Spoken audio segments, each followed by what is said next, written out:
ये हमारा प्रोजेक्ट था जिसमें हमने कुछ ऐसा स्कीमा बनाया था, ठीक है। अब एक्चुअल में डेटा हमारे पास बैकएंड से आना चाहिए था, पर हमारे पास बैकएंड नहीं है, तो इस सारे डेटा को मैं फ्रंट एंड में बनाऊंगा। पहले भी हम ऐसा कर चुके हैं और अब भी करेंगे ना। चलो देखते हैं कैसे बनाएंगे। हाँ, आप क्या करो कि SRC के अंदर ही सारी फाइल्स बनानी है, कहीं बाहर कुछ नहीं बनाना। तो इस SRC के अंदर ही मैं डेटा नाम से एक फ़ाइल बना लेता हूँ, data.js, और इस डेटा में कुछ ऐसा स्कीमा हम रखते हैं, ये ठीक है।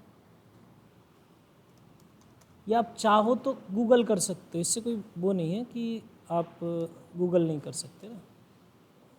तो जैसे अभी हमारे पास कितनी डिटेल्स हैं इसकी, देखो इसकी बात करें तो आईडी है, टाइटल है, बॉडी है या टेक्स्ट है, ठीक है, ऑथर है, उसके बाद हमारे पास में नेम है। नेम किसका है? ऑथर का ही, तो इसको हटा दो। फिर डेट है, ठीक है, कि डेट क्या होगी, अब किस डेट को क्रिएट किया गया। उसके बाद हमारे पास में है इमेज। तो चलो 4-5 हम एक बार ब्लॉक का डेटा बना लेते हैं। जैसे ID1 टाइटल रिएक्ट, ठीक है। अब रिएक्ट का कोई टेक्स्ट कॉमन उठा लेते हैं यहाँ से गूगल से।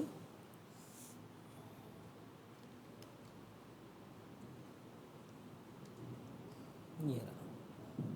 तो आप खुद ऑफिशियल रिएक्ट की साइट पे चले जाओ और मे बी यहाँ से कुछ डेटा मैं उठा लेता हूँ, ये रहा, और इसको यहाँ पेस्ट कर देता हूँ, ठीक है, ये रहा। उसके बाद हम बात करते हैं नेक्स्ट चीज़ क्या है, ऑथर। ऑथर अभी के लिए आप कुछ भी लिख दो, डेट में आप अभी के लिए तो खैर ऐसे ही लिख दो कि 23 मार्च 2024, इसी फॉर्मेट में। बाकी जो फॉर्मेट होते हैं वो डिफरेंट होते हैं, जैसे 2023 ये इस तरीके से डेट लिख दी। अब इमेज रिएक्ट की चाहिए हमें, तो इमेज बेसिकली हम चाहें तो यहाँ सेव कर सकते हैं इस पब्लिक नाम के फोल्डर में और अप्लाई कर सकते हैं, या फिर एसेट्स में डाल सकते हैं और उसे इंपोर्ट कर सकते हैं। बट हम जो मान के चल रहे हैं, जो इमेजेस है और सारा डेटा बैकएंड से आएगा। कहाँ से आएगा? बैकएंड से आएगा, ठीक है। तो मैं क्या करता हूँ, कोई भी इमेज, रैंडम इमेज का URL यहाँ से कॉपी कर लेता हूँ और उसको पेस्ट कर देता हूँ। अब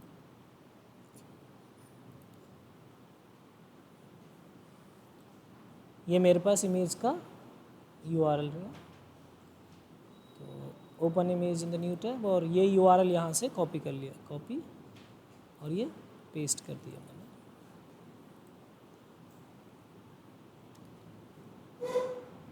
ये ठीक है, इमेज का ये URL हो गया। अब इसको थोड़ा सा फॉर्मेट कर लेते हैं। चाहो तो अलग अलग लिख लेना, वैसे नीचे नीचे से लिखते हैं, जैसे आईडी को अलग, उसमें टाइटल को और बॉडी को इस तरीके से आप अरेंज कर लेना। इसमें वन थिंग और हो सकती है, वो है कैटेगरी। ऐसे होने को तो बहुत सारी चीज़ें हो सकती हैं, ठीक है, बाद में भी ऐड कर सकते हैं, मैं ऐसा कुछ नहीं बाद में ऐड नहीं होगी, बाद में भी ऐड हो जाएगी। चलो इसी डेटा को मैं कॉपी कर लेता हूँ एक बार और 4 या 5 के लिए हम बना लेते हैं।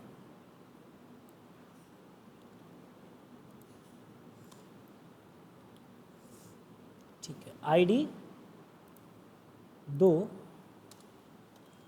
और मान लो टॉपिक है हमारा, मैं सिर्फ फुल स्टैक से रिलेटेड टॉपिक्स ले रहा हूँ, HTML, ठीक है।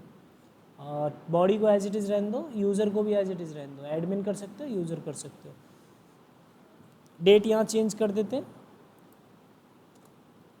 25, और इमेज का जो URL है इसको चेंज कर देते हैं, बस हटाया, और एक नया इमेज का URL सर्च कर लेते हैं।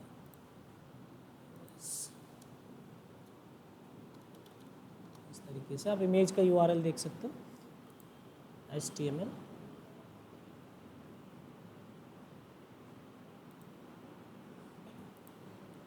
ये रहा, और यहाँ से सीधा सीधा कॉपी कर लो इस URL को और यहाँ पेस्ट कर दो।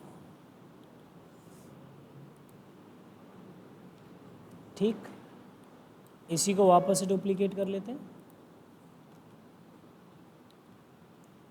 तो आईडी क्या हो जाएगी 3। और अब हम यहाँ आते हैं, टॉपिक चेंज कर लेते हैं CSS। टेक्स्ट आप चेंज कर लेना अपने हिसाब से, यूज़र और डेट वगैरह भी आप चेंज कर लेना। इमेज का जो है इसको हटा के हम दूसरी इमेज ले लेते हैं।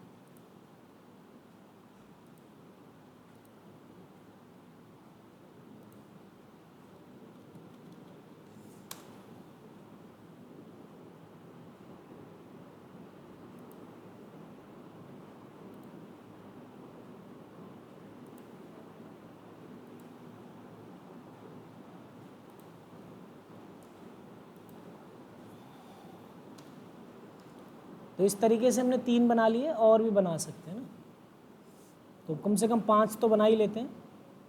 1 2 3, एक चौथा जो है वो JS का बन जाएगा।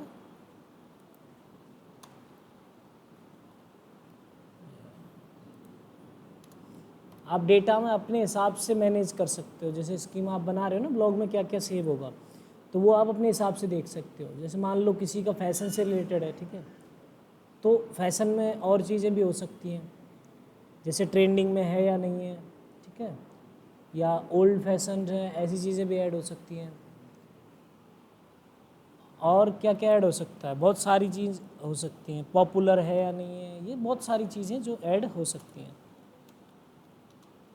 ठीक है, अब टेक्नोलॉजी पे बना रहे हो, रनिंग टेक्नोलॉजी पे बात कर रहे हो या पुरानी टेक्नोलॉजी पे बात कर रहे हो, ये हो सकता है। टेक्नोलॉजी भी किस टाइप की है, मान लो कोई कोडिंग से रिलेटेड है, या कोई मैकेनिकल से रिलेटेड है, या साइंस एक्सपेरिमेंट से रिलेटेड है, तो इस तरह की चीज़ें भी हो सकती हैं। तो जो स्कीमा जो बनेगा ना बेसिकली, वो बनेगा आप किस तरीके का ब्लॉग बनाना चाहते हो इसके अकॉर्डिंग। ठीक है, तो ये आपको ध्यान में रखना है। चलो, अब हमने इतना बना लिया, बहुत है।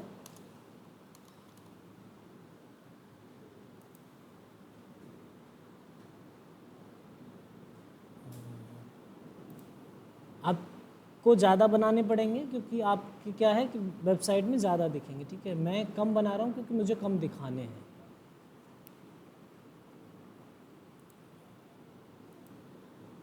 और ये बाद में भी ऐड हो जाएंगे, तो बाद में भी आ जाएंगे, उसमें ऐसा कुछ नहीं कि बाद में नहीं आएंगे। ठीक है, तो हमारे पास 4 हो गए, बहुत है। चलो, अब ये हमने इसका डेटा बना लिया, अब इसी डेटा की बात करते हैं। ये रहा हमारा डेटा बन गया पोस्ट का, और इसको हटा दो यहाँ, इसको एक्सपोर्ट कर देते हैं। एक्सपोर्ट लेट पोस्ट्स, पोस्ट्स बनाया ये रहा, और ये हमारा डेटा बन के तैयार हो गया। ठीक है, अब चलो इसके लिए फिर पेज जो बनाया है हमने, पेजेस बनाए हैं ना, तो ब्लॉग्स का जो पेज है यहाँ सारे ब्लॉग्स दिखेंगे। क्या दिखेंगे? ब्लॉग्स। अब इस पेजेस के अलावा आप एक कंपोनेंट्स का फोल्डर बना सकते हो। किसका? कंपोनेंट्स नाम का फोल्डर। बेसिकली आप एक कंपोनेंट्स नाम का फोल्डर बना लो जिसमें हम सारे कंपोनेंट्स रखेंगे, क्योंकि अगर आप सीधे SRC के अंदर रखते चले जाओगे तो ये SRC इतनी बड़ी हो जाएगी फाइल की, आप खुद नहीं पता लगा पाओगे कि हमारे कंपोनेंट्स या फोल्डर्स हैं कहाँ। तो आपको इस तरीके से फोल्डर्स बनाने हैं। अब देखो, ब्लॉग्स के अंदर बेसिकली सारे ब्लॉग्स दिखेंगे, लेकिन एक जो ब्लॉग है उसका डिज़ाइन भी तो होगा ना, तो वो जो डिज़ाइन है हम किस कंपोनेंट के अंदर करेंगे? ब्लॉग नाम के कंपोनेंट के अंदर, blog.jsx। नाम में कंफ्यूज मत होना, पहला जो है ब्लॉग्स है, दूसरा वाला ब्लॉग है। ठीक है, ये बन गया। अब इसको डिज़ाइन कर लेते हैं। डिज़ाइन करने के लिए हम यहाँ बूटस्ट्रैप अप्लाई कर लेंगे, और लगा हुआ पहले से बूटस्ट्रैप, तो ज़्यादा टाइम वेस्ट नहीं करेंगे डिज़ाइन पे। तो यहाँ हमने बूटस्ट्रैप सर्च किया और सीधा इसके डॉक्स पे जाते हैं, और कोई कार्ड उठा लेते हैं। ठीक है, कार्ड दिखाने के लिए कार्ड उठा लेते हैं। आप चाहो तो कोई डिज़ाइन कॉपी कर सकते हो इंटरनेट पे सर्च करके, सबसे आसान तरीका है, इंटरनेट से कोई डिज़ाइन उठाओ, कॉपी करो। आप 2-4 डिज़ाइंस को मिक्स कर सकते हो। ठीक है, और यहाँ हम आते हैं कार्ड्स के ऊपर। अब ये सिंपल सा कार्ड है और इसी कार्ड को हम दिखा देंगे उस पर। मे बी थोड़ा सा और बड़ा कर देते हैं।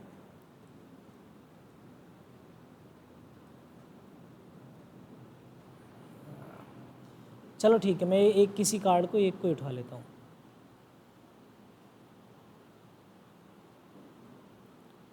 ये रहा, ठीक है, इमेज और यहाँ कार्ड की डिटेल्स और कॉपी।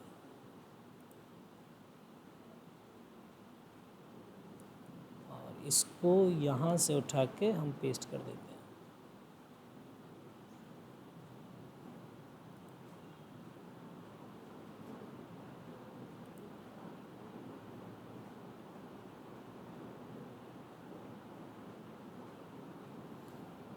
क्या दिक्कत है इसमें?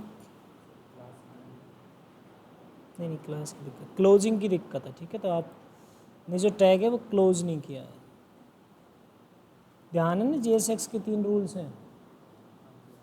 ठीक है, पहला तो ये हर एक जो JSX है वो एक कंपोनेंट में, एक या उसमें रैप होना चाहिए एलिमेंट में। दूसरा, आपको क्लास की जगह क्या यूज़ करना है? Class name. तो इसको भी कर देते हैं क्लास। क्लास की जगह क्या करना है? Class name.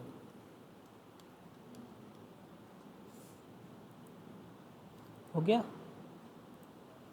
चलो, 18 आ रही है, ये रहा। अब जो डेटा है ना वो डायनेमिकली आएगा हमारे पास में। क्या आएगा? डायनेमिकली।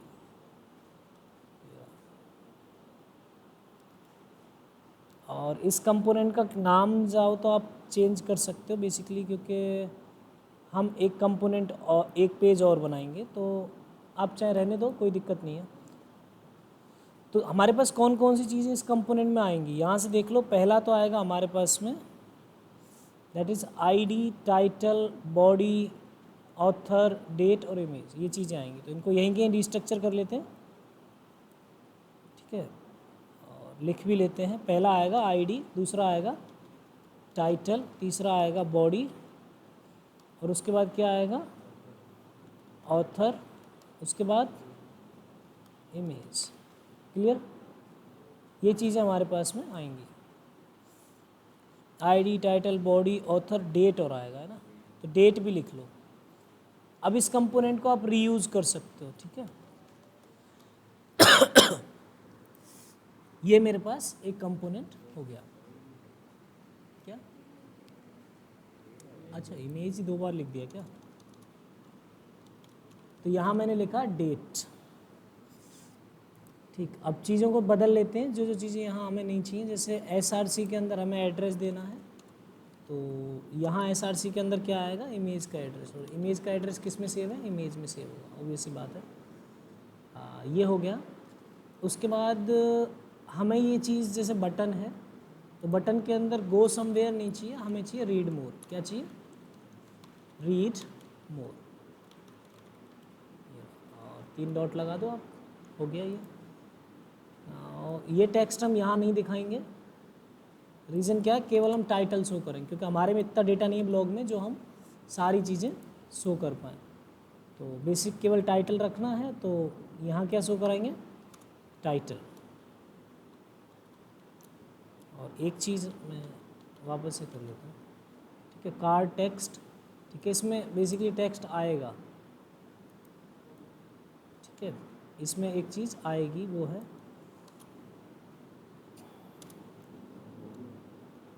और यहाँ आएगा क्रिएटेड बाय, या पोस्टेड बाय लिख सकते हो, जो आपकी मर्ज़ी है।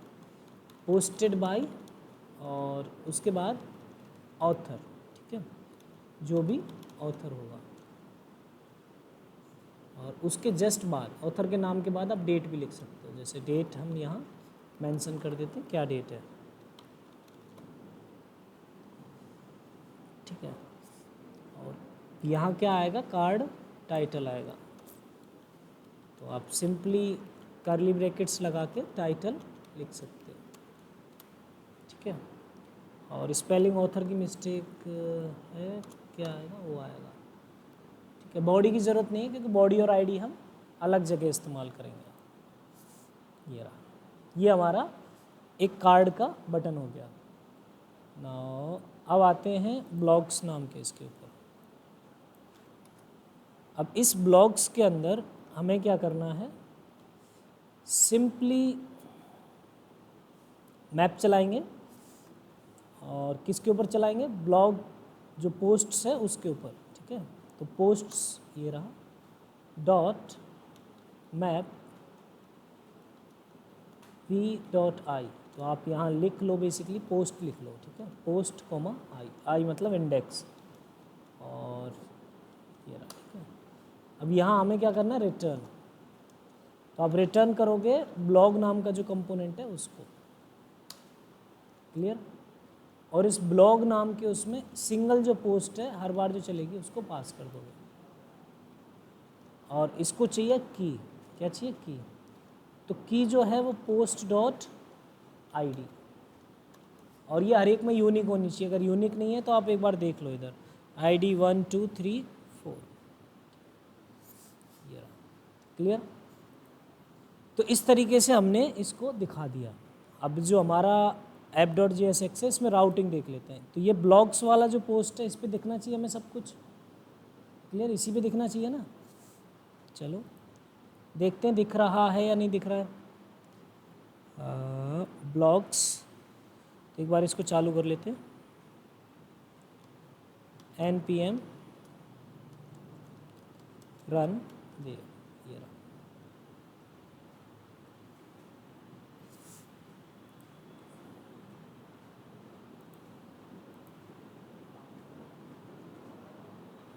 ये रहा, और इसमें कुछ CSS पहले से लगी हुई है, तो इस CSS को हम हटा लेते हैं।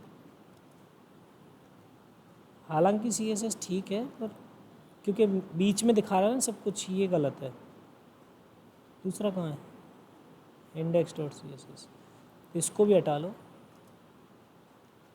ये रहा, और हटाने के बाद अब देखते हैं एक बार कैसा दिख रहा है। ठीक है, ये रहा। तो इसको नैप बार को डिज़ाइन किया जा सकता है इजीली, और मैं डिज़ाइन कर ही देता हूँ इसको। उठा लेते हैं यहाँ से कोई भी नैप बार, क्या फ़र्क पड़ता है। तो जब डिज़ाइन कर ही रहे हैं तो बेसिकली आपको ऐसे नहीं बनाना, आपको पूरा परफेक्ट डिज़ाइन बनाना है। ठीक है, जब आप बनाओगे ना तो आपको कोई टेम्पलेट चूज़ करके उसके हिसाब से बनाना है। अभी तो क्या मैं केवल दिखा रहा हूँ। ठीक है, क्योंकि अगर मैं डिज़ाइन करने लगूँगा तो इसमें काफ़ी टाइम लग जाएगा। तो आप वो टाइम बचाने के लिए हम क्या कर रहे हैं, सिंपली इसको केवल दिखा रहे हैं। तो ऐसा नैप बार भी ठीक है, आप चाहो तो ऐसा कुछ बना सकते हो ना, कोई और ड्रॉप डाउन का।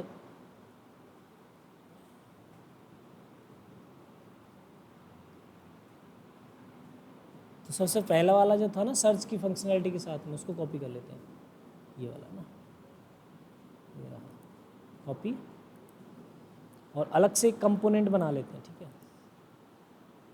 कंपोनेंट, और इसके अंदर न्यू फाइल बनाते हैं, navbar.jsx। अब इस नैप बार को मैं हर जगह दिखाना चाहता हूँ।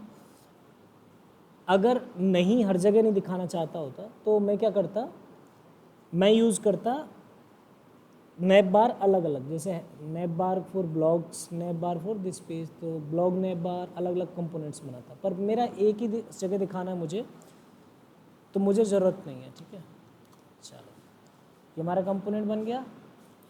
जो कंपोनेंट है उसका जो डेटा है उसको यहाँ पेस्ट कर दिया। चलो क्लोजिंग ढूंढो, कहाँ कहाँ क्लोज करना है। सबसे पहले इस HR को क्लोज करना है,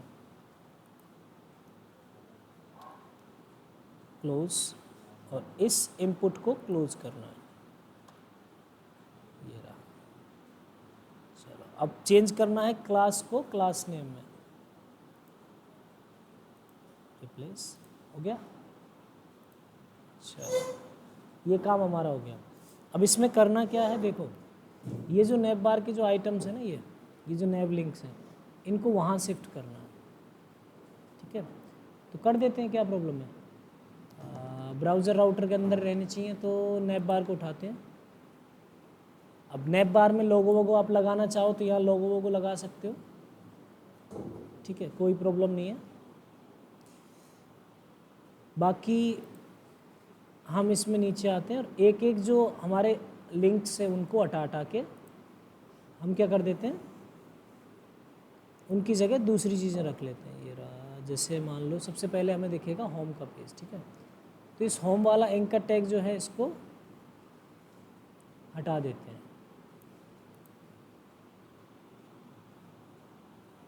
एक बार, और इसके अंदर मैं नैव लिंक लग देता हूँ, इस होम को हटा के यहाँ से नैव लिंक उठा के मैं रख देता हूँ। एक बार देख लेते हैं कि ये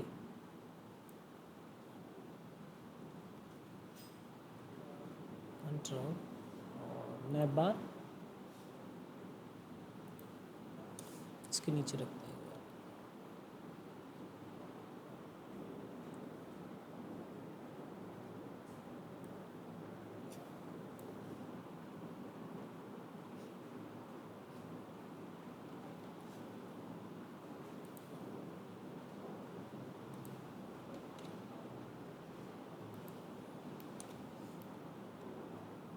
देखते हैं, शायद हमें उस पर क्लास लगानी पड़ेगी तो वो भी देख लेंगे। एक ये ब्लॉग्स का उठा लिया और यहाँ से एक नैव लिंक और उठा लिया, ये ब्लॉग्स का, कंट्रोल एक्स।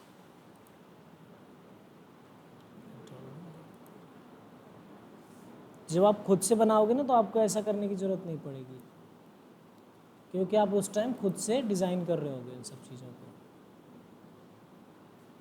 ड्रॉप डाउन वाला जो आइटम है इसको भले हटा दो, यहाँ नीचे से ड्रॉप डाउन वोटम कोई ज़रूरत नहीं हमें, और हमारे में है भी नहीं। तो सिंपली ये क्लासेस वगैरह बाद में हटा देंगे, ठीक है। आप इसको कमेंट कर दो और इसको हटा दो, ड्रॉप डाउन को पेस्ट किया, क्रिएट ब्लॉग, नीचे आते हैं और यहाँ डिसेबल्ड क्लास लगी हुई है, डिसेबल को हटा दो, इसको कमेंट ही कर देते हैं और यहाँ डालते हैं नैव लिंक, ठीक है। अरे यहाँ कहाँ आ गया, ऐप डॉट JSX, ये रहा। तो ये जितने भी हैं मैंने यहाँ से उठा के यहाँ डाल दिया। अब इसको थोड़ा सा और डिज़ाइन कर लेना, ठीक ठाक है ना, जिससे ये अच्छा लगे। चलो देखते हैं, ये सारा डेटा मैंने यहाँ से उठा के यहाँ डाल दिया और ये जो नैव बार है ये बेसिकली यहाँ से एक्सपोर्ट हो रखा है। तो इन सबको भी मैं यहाँ से हटा देता हूँ। अब यहाँ क्या करना है, नैव बार को कॉल कर देना है, हो गया। अब ऑटोमेटिकली जो हम यहाँ लिख रहे थे तो ये कितना क्लीन हो गया। आपको कुछ नैव बार में चेंज करना है तो वहाँ जाके करो। देखते हैं कि हमारा प्रोजेक्ट कैसा दिख रहा है। ओके, कोई इश्यू है, देख लेते हैं क्या है। Console naive link is not defined, okay, कोई प्रॉब्लम नहीं है। जहाँ हमने नैव लिंक यूज़ किया है ना इसके अंदर, तो इसके अंदर हमने नैव लिंक को इंपोर्ट नहीं किया है, तो आपको क्या करना है, इंपोर्ट भी करना है। अब जैसे उस फाइल में यूज़ कर रहे थे तो उसमें अपने आप हो गया था, इसमें यूज़ कर रहे हैं तो नहीं हुआ है ना, नैव लिंक, बस इतना सा काम है। और कुछ यूज़ किया हमने, और कुछ यूज़ नहीं किया, ये हो गया। ये कुछ इस तरीके से दिखेगा। और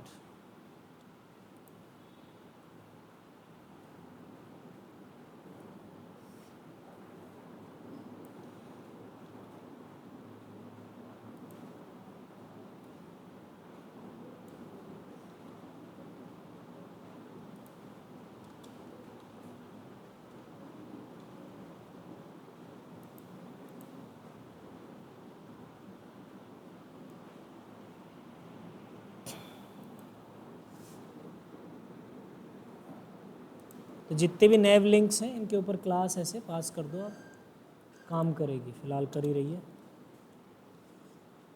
पर उसकी खुद की CSS चली जाएगी, बात ये है। और ये मे बी और पता हो जाए, देखते हैं एक बार है ना।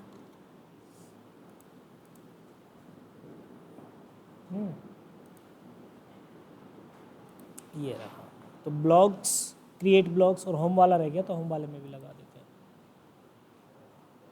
कहाँ है होम वाला, ये रहा।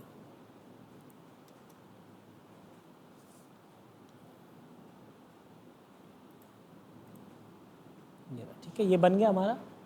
अब चाहो तो कुछ और चेंजेस भी कर सकते हो, जैसे स्टाइल देके और इसको थोड़ा बहुत आगे पीछे भी कर सकते हो। यहाँ बेसिकली लोगो आएगा एक, जो आपको इमेज वगैरह रखनी है तो, अदरवाइज़ हटा सकते हो। या एक बार आपने कंपोनेंट्स ले लिए तो आप खुद के हिसाब से इनको मैनेज कर सकते हो, ठीक है। आप खुद से भी डिज़ाइन कर सकते हो, जैसे आपने जस्टिफाई कंटेंट स्पेस बिटवीन करके इसको मैनेज कर दिया।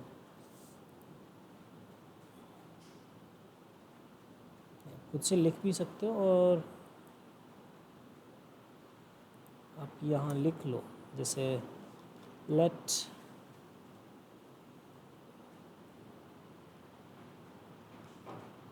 स्टाइल इज टू, तो क्या चेंज करना है हमें, सबसे पहले इनके बीच में मार्जिन वगैरह चेंज करना है, तो कर देते हैं मार्जिन लेफ्ट, और मार्जिन लेफ्ट जो हमारा होगा वो 100 पिक्सल, ज़्यादा हो जाए तो कम कर लेना 50 पिक्सल, वैसे 100 पिक्सल काफ़ी सही है। ये रहा, और इसको लगाना कहाँ है, हर एक के ऊपर लगाना है, तो ये रहे हमारे एलाइज।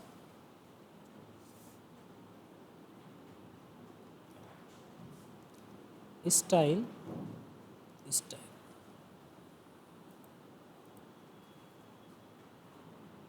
कि यहाँ हो गया 100 पिक्सल, तो इन सबके बीच में हम 100 या 60 या 90 पिक्सल्स दे सकते हैं, जिससे दूर दूर दूर दूर हो जाएंगे। जैसे होवर ओवर का आपको CSS लिखना है तो वो भी आप लिख सकते हो।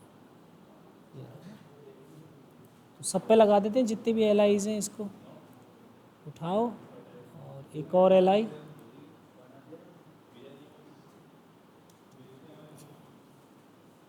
कंट्रोल V, एक स्टाइल,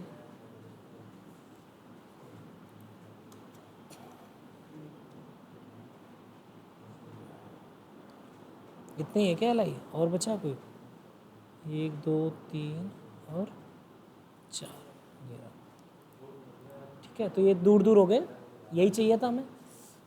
चलो क्लियर, ये हमारा नैप बार बन गया। अब ब्लॉक्स पे क्लिक करते हैं, और ब्लॉक्स पे हमें कुछ नहीं दिख रहा, मतलब ब्लॉक्स नाम के कंपोनेंट में भी गड़बड़ है। तो क्या गड़बड़ है, एक बार से रिफ्रेश करके देखते हैं।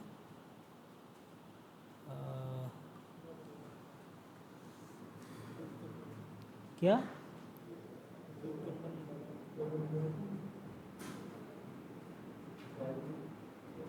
स्टाइल प्रॉप एक्सपेक्ट, ओके, कहीं यहाँ स्टाइल लगा हुआ है, जो 1.8 REM करके लिखा हुआ है ना, 18 REM करके लिखा हुआ कार्ड में, वो अलाउड नहीं है।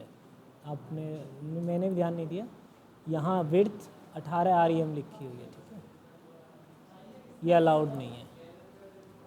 क्यों नहीं है, क्योंकि ये क्या एक्सपेक्ट कर रहा होता है, एक ऑब्जेक्ट,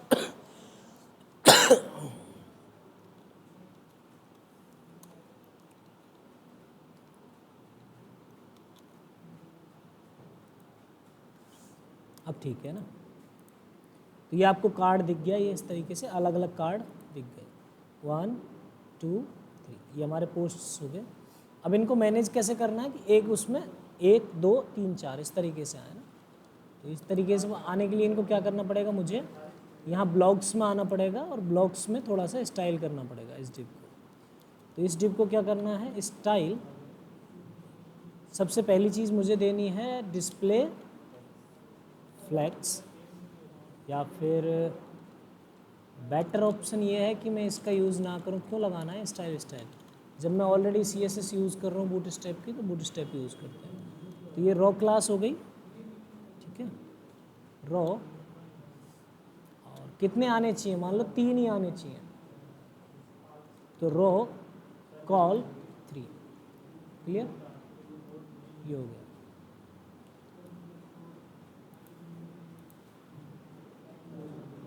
क्या बात है, 4 आ गए, कोई बात नहीं है, तो 4 कैसे आ गए, बड़े 4, 3 आने चाहिए, रॉ कॉल्स 3, यहाँ से नहीं तो नीचे से कर देते हैं उनको। जैसे हमने इनको विड्थ दे रखी है, बेसिकली प्रॉब्लम क्या है, विड्थ की है, ठीक है, विड्थ की प्रॉब्लम है। हमने इनको खुद से विड्थ दे रखी है तो वो ओवरराइड कर रही है, और वो हमने दे रखी है स्टाइल से। तो हम क्या उस विड्थ को अगर हटाते हैं जो हमें हटानी नहीं है, तो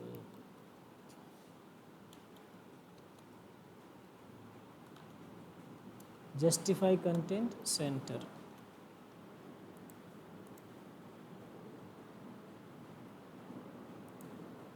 और इसमें यूज़ कर सकते हैं गैप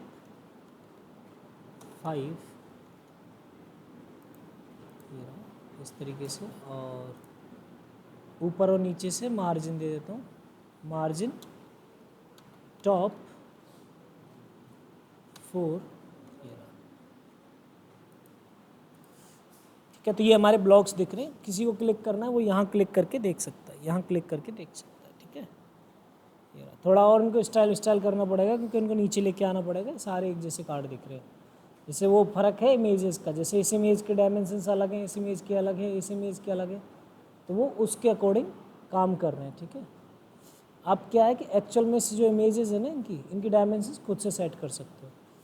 चलो इतना हमारे पास टाइम नहीं, हमने ये देख लिया सारा सारा। अब मुझे क्या करना है कि अगर एक कोई डिटेल पे क्लिक करे, ठीक है, इस पे क्लिक करे रीड मोर पे, तो क्या हो कि इस जो पोस्ट है वो पूरी खुल जाए, पूरी ये वाली पोस्ट हमें ओपन हो जाए। देखते हैं, यहाँ क्लिक करें तो इसके लिए एक अलग से राउट बनाना पड़ेगा, और बेसिकली वही मैं बताना चाह रहा था, नेस्टेड राउटिंग, ठीक है। तो यहाँ हमें एक पेज बनाना है, पेजेस के लिए सिंगल पेज मतलब सिंगल ब्लॉक, किस नाम से बनाना है, सिंगल ब्लॉक, जहाँ हम उसी ब्लॉक को दिखा रहे होंगे, block.jsx। तो यहाँ हम क्या दिखाएंगे, सिंगल एक ब्लॉक दिखाएंगे, ठीक है। अब जब एक ब्लॉक दिखाएंगे तो इसको डिज़ाइन करना पड़ेगा, और डिज़ाइन हम कर लेते हैं। मे बी मैं इसको खाली छोड़ सकता हूँ, इमेज दिखाया, ठीक है, और यहाँ वही सारी चीज़ें हमें मिलेंगी जो हमारे पास आएंगी, है ना। तो इसके अंदर फ़िलहाल हमें कुछ नहीं मिलेगा। अब चाहो तो पास कर सकते हो, ऐसा कुछ नहीं है पास नहीं कर सकते, बट हम इसे ये डेटा खुद एक्सेस करने के लिए अलाउ करेंगे। जैसे मान लो इंपोर्ट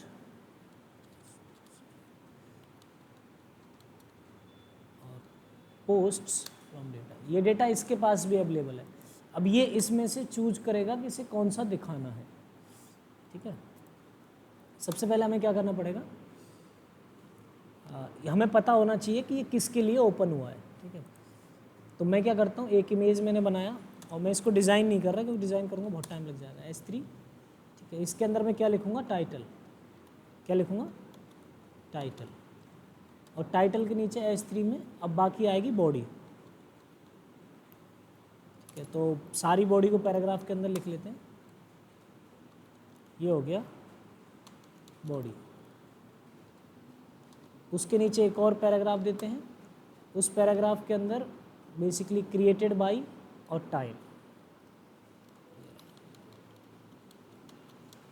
बाय और टाइम, या क्रिएटेड बाय, यहाँ भी कुछ ना कुछ आएगा, ऑथर का नाम, और उसके नीचे हम टाइम ले सकते हैं, रेटिंग, कमेंट, सब चीज़ें ऐड कर सकते हैं, यहाँ आएगा टाइम। और क्या बच गया,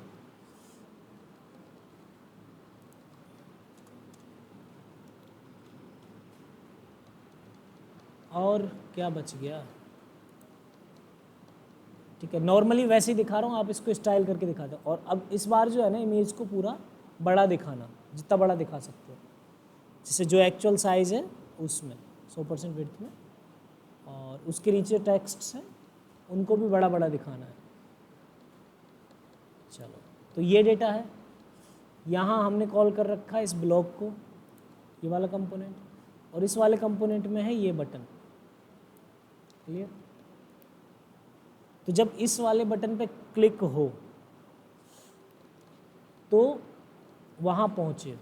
अब प्रॉब्लम क्या है, प्रॉब्लम ये है कि हम गलत एंकर टैग इस्तेमाल कर रहे हैं, एंकर टैग इस्तेमाल होगा ही नहीं, क्या इस्तेमाल होगा, लिंक, ठीक है, इस्तेमाल होगा हमारा लिंक, और लिंक हमें कहीं ना कहीं लेके जाएगा।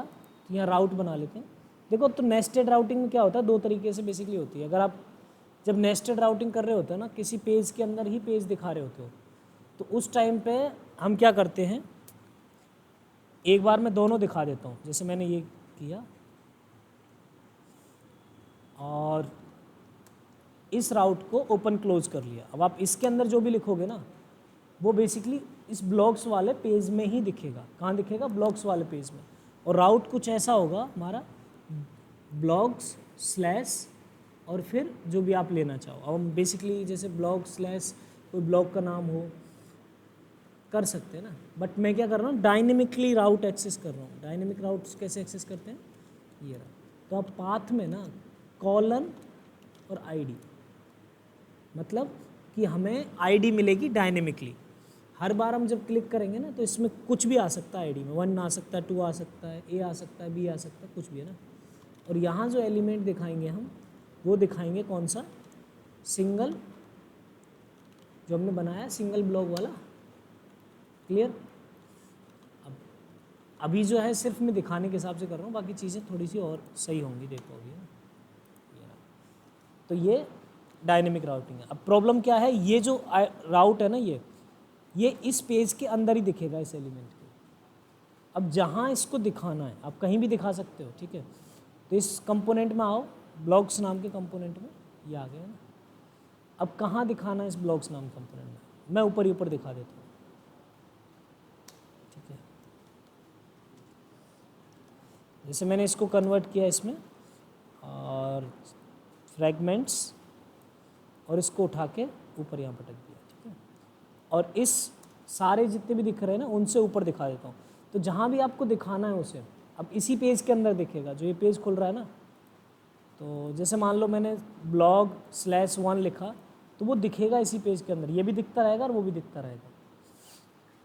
तो जहाँ भी दिखाना है, मैं सबसे ऊपर दिखा रहा हूँ क्योंकि हमें वो दिखे, तो वहाँ हमें यूज़ करना है आउटलेट। एक प्रोवाइडेड कंपोनेंट है रिएक्ट राउटर डॉम से, वो क्या है, आउटलेट।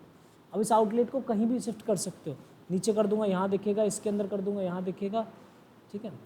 आप कहीं भी कर सकते हो। चलो देखते हैं। तो जब मैं आईडी पे कुछ भी क्लिक करता हूँ, तो सबसे पहली चीज़ तो मेरे को एक क्लिकेबल बटन बनाना पड़ेगा। अभी तक मैंने उस बटन को क्लिकेबल नहीं बनाया है, ये है ना। क्यों नहीं बनाया? क्योंकि मैंने इसमें कहीं भी टू पास नहीं किया है।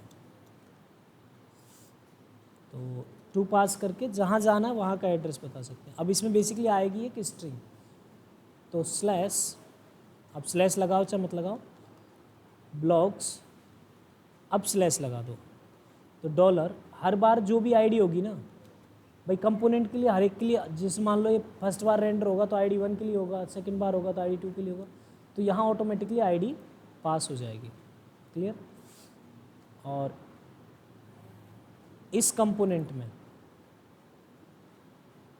ठीक है, इस कंपोनेंट में उस आईडी को हम गेट कर सकते हैं। यही कंपोनेंट ओपन होगा ना वहाँ, ठीक है। और यहाँ मैं बेसिकली इस SRC के अंदर कुछ भी डाल देता हूँ, कोई भी इमेज उठा के, अभी के लिए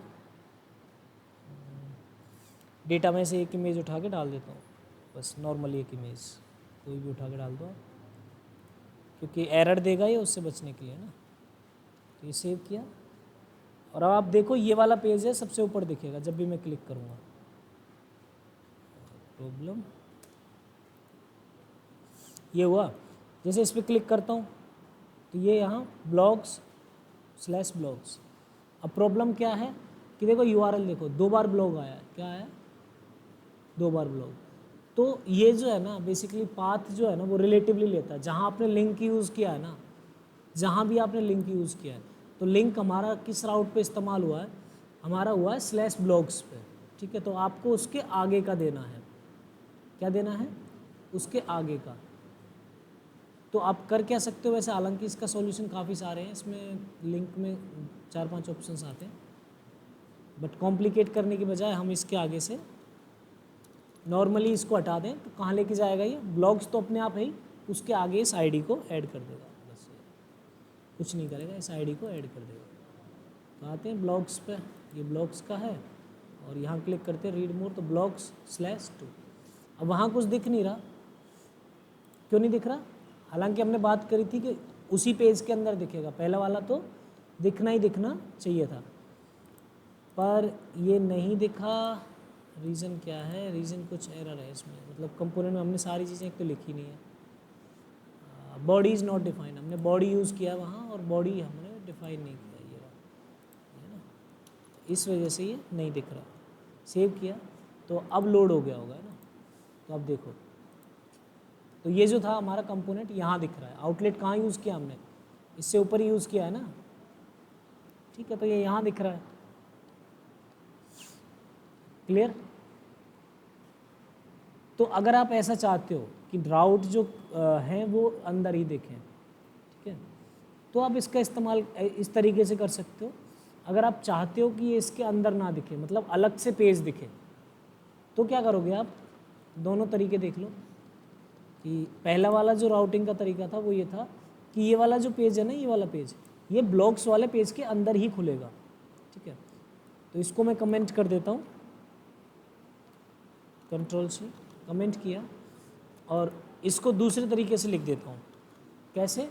अब आपको नेस्टेड राउटिंग नहीं करनी, बेसिकली होगी तो वो नेस्टेड राउटिंग ही, बट इसके अंदर नहीं दिखेगा वो, है ना। जैसे देखो अभी जो है ये राउट अलग है और ये अलग है। अब इसके आगे आपको ये लिख देना है blocks/colon, तो ये अलग दिखेगा। क्या दिखेगा? बिल्कुल अलग, समझ रहे हो। तो एक तो तरीका ये है कि अंदर दिखाना हो, तो इसमें तो आपको आउटलेट यूज़ करना पड़ेगा। इसमें आउटलेट यूज़ करने की ज़रूरत नहीं है। अगर ये राउट मैच होता है तो ये हमारा पेज खुल जाएगा ना। हम ओपन करते हैं, देखो नीचे वाला गायब हो गया सब, ठीक है। अब ब्लॉग्स पे आओ, वापस से किसी पे क्लिक करो तो ये आ गया। अब पॉइंट की बात करते हैं कि जो मैंने आईडी पास की है इस यूआरएल में, अब देखो यहाँ हर बार अलग आईडी आएगी। जैसे मैंने 1 किया तो 2 किया तो 2 आया, 3 किया तो 3 आया। ये डायनेमिक है, हर एक पे वही पेज खुलेगा ना, कुछ भी आए वो सब अपने आप आईडी में पास हो जाएगा। तो इस आईडी को पहले तो मुझे एक्सेस करना पड़ेगा वहाँ, जब तो पता लगा पाऊँगा कौन सा ब्लॉक खोलना है, क्योंकि ये कंपोनेंट रीयूजेबल है ना। तो ठीक है, मुझे पता कैसे चलेगा कौन सा कंपोनेंट खोलना है? तो मेरे पास एक हुक है, यूज़ परम्स। क्या है? Use params. अब बेसिकली जो यूज़ परम है ना, ये रिटर्न करता है मुझे जितने भी मान लो मल्टीपल पैरामीटर्स हैं,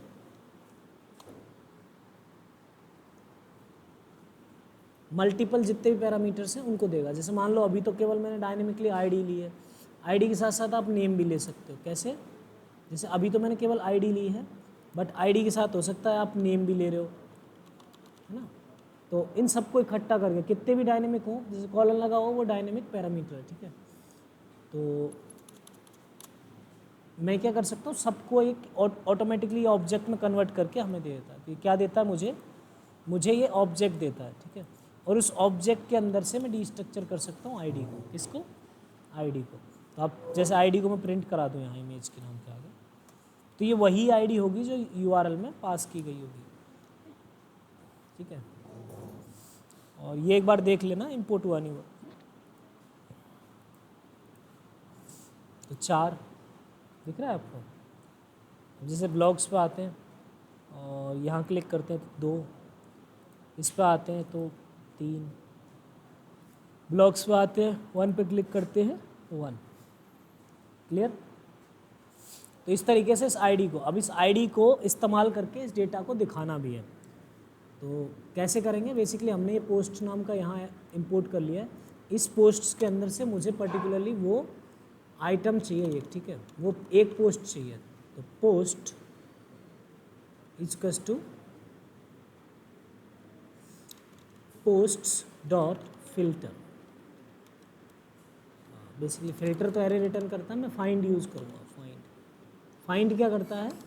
मुझे वो पर्टिकुलर एक एलिमेंट फाइंड करके दे देता है, और इसके अंदर एक कॉल बैक फंक्शन आता है, इसके अंदर वैल्यू और इंडेक्स, ठीक है, यही है ना। तो V dot I D equals to I D, जहाँ आई डी मैच हो रही हो इसके अंदर से, तो उस ऑब्जेक्ट को फाइंड करके पोस्ट में दे देगा।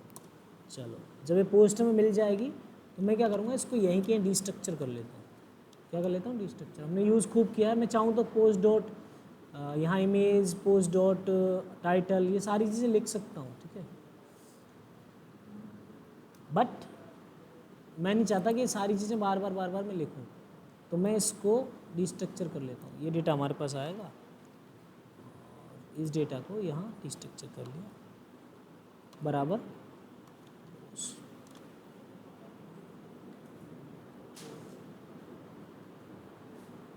अब मिसमैच हो गया, आईडी यहाँ भी आ गई और आईडी यहाँ भी आ गई, तो इसको कुछ और नाम से आप लिखो, अदरवाइज प्रॉब्लम होगी। तो URL ID किस नाम से लिखा मैंने? URL ID। अब दिक्कत ये है कि वहाँ से जिस नाम से आएगी उसी नाम से डिस्ट्रक्चर कर सकते हैं, ठीक है। तो वहाँ से ID नाम से आ रही है तो मतलब URL ID में कुछ होगा ही नहीं, वहाँ से ID नाम से आ रही है। तो मैं क्या करता हूँ, इसको सेव ही नहीं करता, मैं इसको परम्स लिख देता हूँ। क्या लिख दूँ? परम्स बेसिकली मतलब होता है पैरामीटर्स का, जो डायनेमिक पैरामीटर्स URL में पास किए गए। और जहाँ भी मुझे इस्तेमाल करना है मैं परम्स डॉट ID कर लूँगा, ठीक है। ऊपर वाले को डिस्ट्रक्चर नहीं कर रहा हूँ क्योंकि ऊपर वाला मुझे यूज़ भी नहीं करना कहीं भी, है ना। तो मैं क्या यूज़ कर लूँगा? परम्स डॉट ID, है ना, समझ गए। तो मैंने डिस्ट्रक्चर किया था वो नहीं कर रहा क्योंकि मेरे को दोबारा भी ID चाहिए, और ये नाम मैं चेंज नहीं कर सकता। वहाँ भले ही मैं नाम चेंज कर दूँ पर ये वाला चेंज नहीं कर सकता। तो परम्स डॉट ID, ठीक है। अब ये मुझे ये ID दे देगा और ये सारा डेटा यहाँ आ जाएगा, और इस सारे डेटा को मैं दिखा देता हूँ यहाँ।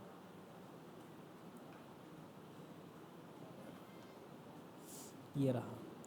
तो यहाँ क्या दिखाना? इमेज SRC के अंदर, अरे यार, इमेज, और H3 के अंदर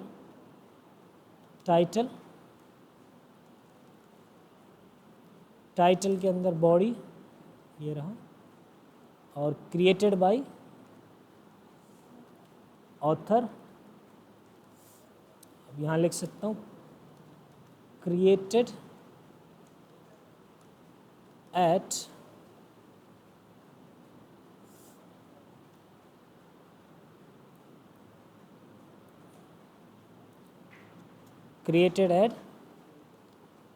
डेट।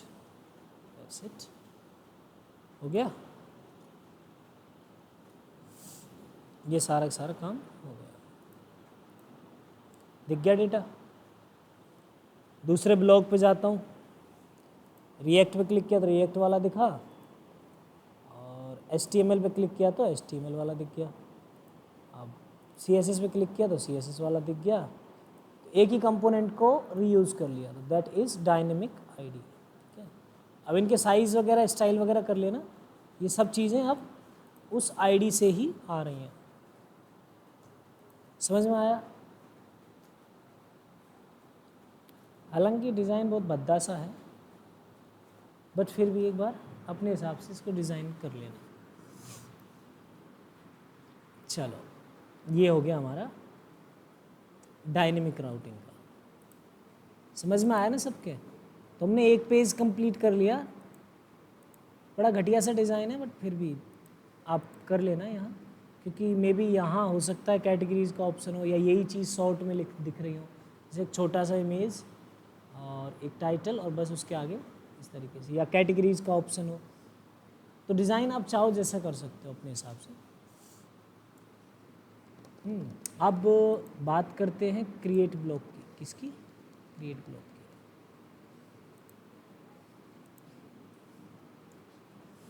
चलो, ब्लॉक कैसे क्रिएट करेंगे? इसमें क्या चीज़ होगी? एक तो पोस्ट होगा, एक टाइटल या पोस्ट बॉडी, और उसके नीचे क्या होगा? एक इमेज, ठीक है। तो इमेज में अपलोड नहीं करवा रहा मैं, इमेज का URL अपलोड करवाऊँगा। क्या करवाऊँगा?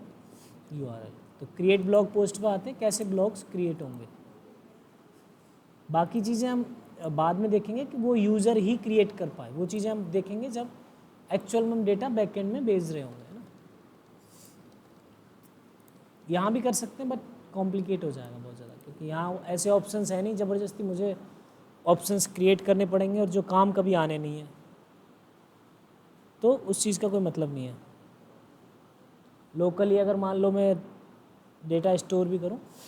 हाँ, तो क्रिएट ब्लॉग पे आते हैं, देख लेते हैं एक बार क्रिएट ब्लॉग कहाँ है अपना। क्रिएट ब्लॉग यही है ना, फॉर्म। अब इसको स्टाइल करने की जिम्मेदारी तो आपकी है, क्योंकि आपके पास ज़्यादा टाइम होगा मेरे से, मेरे पास खाली 2 घंटे ही हैं।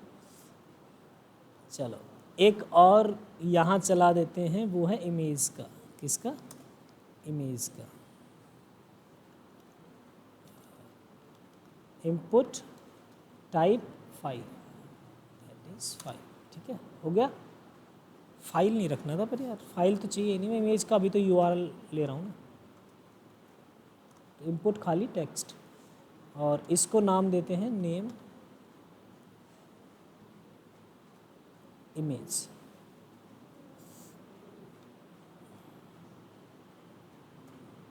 क्या नाम देते हैं? इमेज।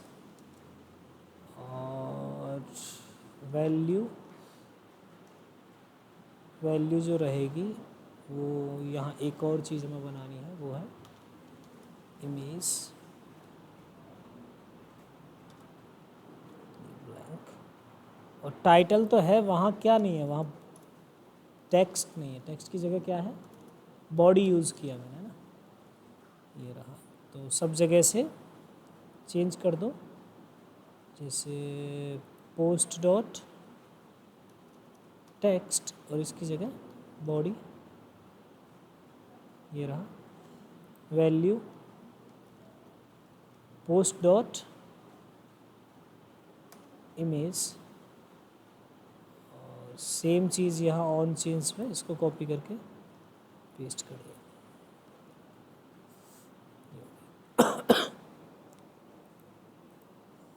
ठीक है, तो ये इमेज का एक यूआरएल दिख रहा है। बारिश आ रही है?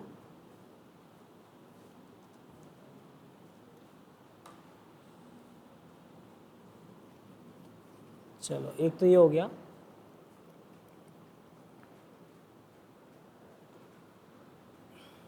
और डिटेल्स कौन कौन सी है मेरे पास में?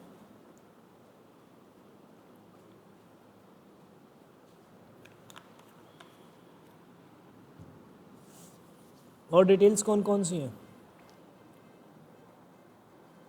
क्या क्या पोस्ट के अंदर हमें चाहिए, देखो ना यहाँ पोस्ट का डेटा कहाँ है भाई। टाइटल ले लिया, बॉडी ले लिया, इमेज ले लिया, ऑथर ले लिया। तो ऑथर अभी तो है नहीं, तो ऑथर तो हम हर बार एक ही ऐड करेंगे, जैसे एडमिन ऐड कर दिया। और डेट हमारे पास में, अब डेट ज़रूर ले सकते हो, ठीक है। तो डेट देख लेते हैं, डेट कैसे कैप्चर करेंगे, और इसी फॉर्मेट में लेंगे। ये फॉर्मेट है। सबसे पहली चीज़ कि यहाँ जब डेटा जाए तो उस ब्लॉग में ऐड हो जाए, ठीक है। तो ये इसकी फंक्शनैलिटी ज़रूर मैं लिखूँगा।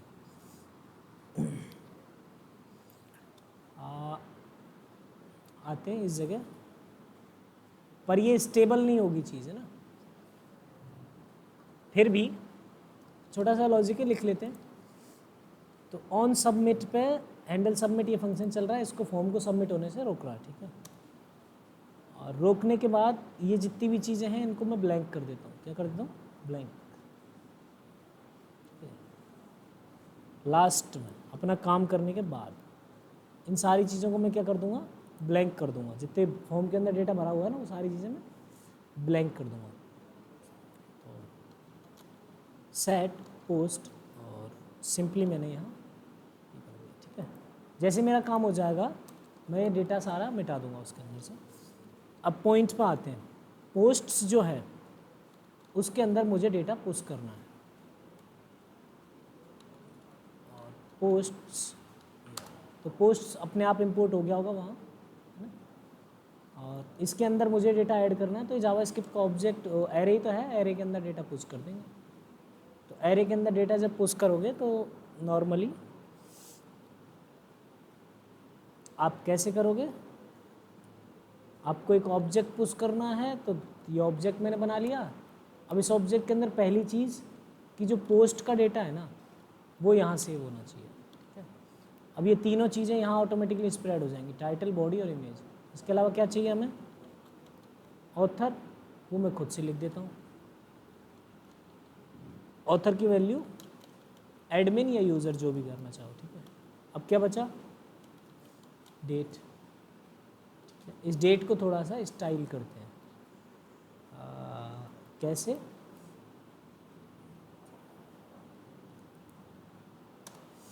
जिस टाइम ये सबमिट हो उस टाइम आप डेट का एक ऑब्जेक्ट क्रिएट कर लो और उसको फॉर्मेट कर लो। उससे बेटर ऑप्शन है कि आप एक ही डेट डाल दो, ठीक है। जैसे मान लो आज की तारीख है 8 अगस्त 2024। अब चाहो तो कर भी सकते हो, जैसे अभी मैं बता देता हूँ, लेकिन उसमें थोड़ा टाइम लग जाएगा, मुझे पता है। जैसे डेट बराबर न्यू डेट है ना, इस तरीके से मैंने ये डेट ऑब्जेक्ट बनाया, ये इस तरीके से।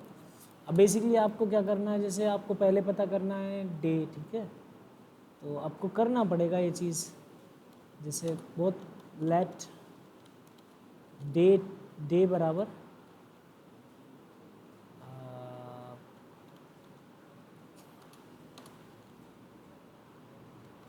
Date dot gate.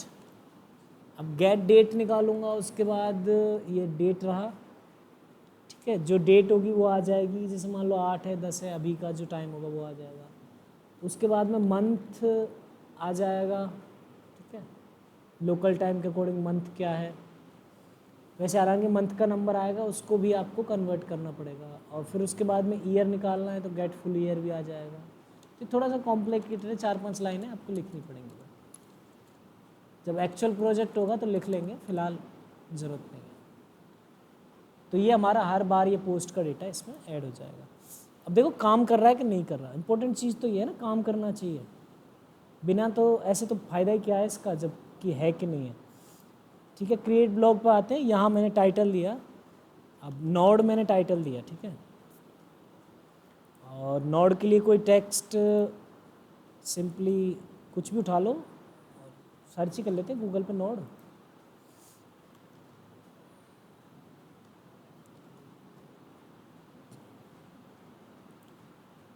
इमेज तो हम विकीपीडिया से ले ही लेंगे।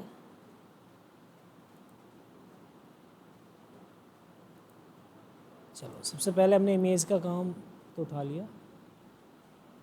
और ये एसवीजी चलो, लग तो एसवीजी भी जाएगी, पर अगर नहीं लगती है तो इसको हटा देना एसवीजी। हालांकि एसवीजी मत ही लो।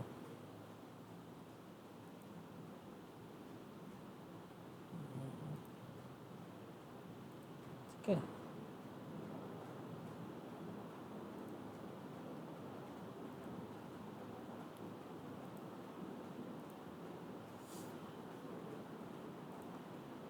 Ctrl+C कॉपी किया, वापस अपने एप्लीकेशन पर, और ये मैंने यहाँ पेस्ट कर दिया, ठीक है, इमेज का URL। अब बॉडी पे आते हैं, तो बॉडी पे बेसिकली आप यहाँ से कुछ भी उठा सकते हैं। एक टेक्स्ट छोटा सा मैंने यहाँ से उठा लिया। आप ज़्यादा बड़ा टेक्स्ट ले सकते हो, कोई प्रॉब्लम नहीं। यहाँ नहीं डालना है, कहाँ है अपना, कॉपी नहीं हुआ क्या?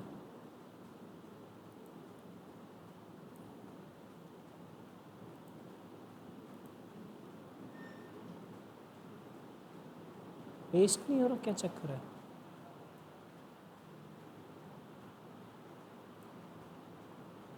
ओके,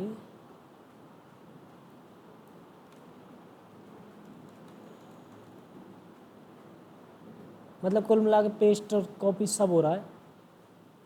सबमिट कर दो इसे। शायद मैंने इसके अंदर वैल्यू जो प्रॉप है वो ढंग से नहीं दिखाया है ना।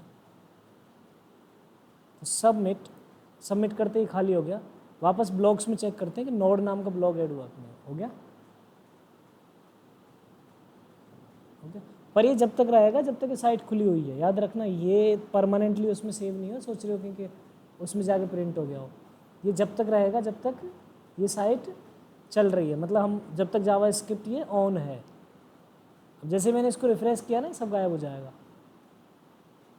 बट अभी के लिए ये ठीक है, आपका जो डेटा है वो सेव हो रहा है ना। बाकी क्या करेंगे कि हम इसको डेटाबेस में सेंड करेंगे। अभी प्रोसेस है ये, है ना।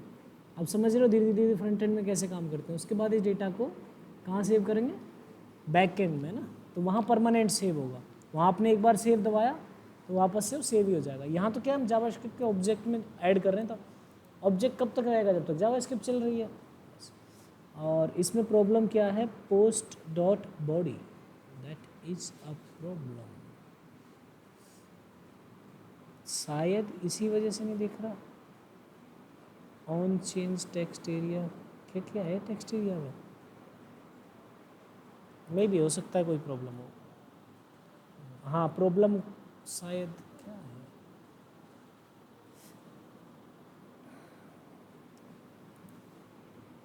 बॉडी ही है, यहाँ भी बॉडी है। तो ये क्रिएट पोस्ट का हमने बना लिया एक पेज। अब इसको डिज़ाइन कैसे करना है वो देख सकते हो। जैसे मैंने इसको यहाँ सेव किया, और अब एक प्रॉब्लम हमने क्या यूज़ की है वो है अनडिफाइंड, मतलब कि आईडी की जगह हमने क्या दिया है, कुछ भी नहीं दिया। तो ये प्रॉब्लम है, ठीक है। आईडी की जगह क्या दिया हमने, कुछ भी नहीं दिया।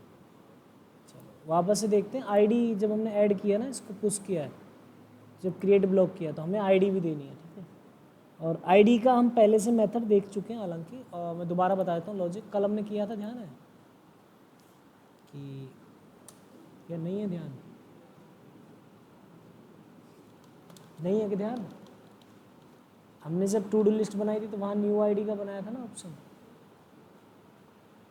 बेसिकली वही चीज़ हमें करनी है।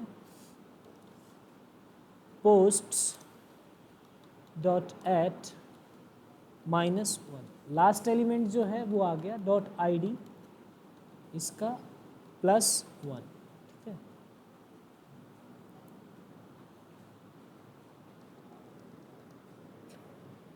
जितने पोस्ट्स हैं वो तो सारी चीज़ें ओपन होके आएगी, तो कॉमा लगा के आईडी भी पास कर दो। आईडी कितना, न्यू आईडी। तो ये भी एक प्रॉब्लम हमारी सॉल्व हो गई।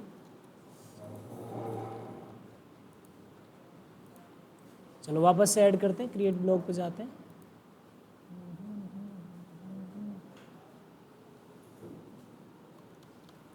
हेलो,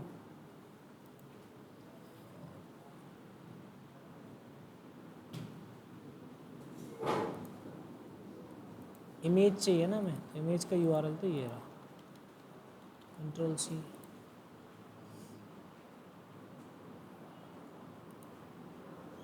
यहाँ इमेज का यूआरएल मैंने पेस्ट किया, और यहाँ इसमें टाइप क्यों नहीं हो रहा, क्या दिक्कत है इसकी।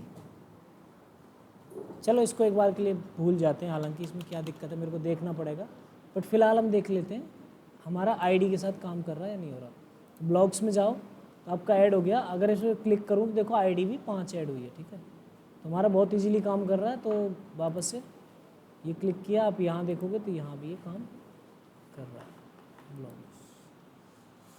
तो ये क्रिएट ब्लॉग का हो गया, हमारे 3 पेजेस कंप्लीट हो गए। डिज़ाइन करने में हालांकि 1-1 घंटा तो लग जाएगा कम से कम। अब डिज़ाइन ढूंढोगे 10-15 मिनट में, कोई डिज़ाइन सेलेक्ट करोगे, उसके बाद इस डिज़ाइन को बनाना चालू करोगे।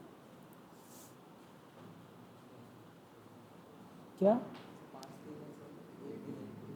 हाँ एक दिन एक पेज बनाओ, और एक पेज बन गया ना तो आपके सारे पेजेस बनते चले जाएंगे। फर्स्ट पेज का जो डिज़ाइन है ना वो आपको ढूंढने में और उसको डिज़ाइन करने में मेहनत करनी पड़ेगी।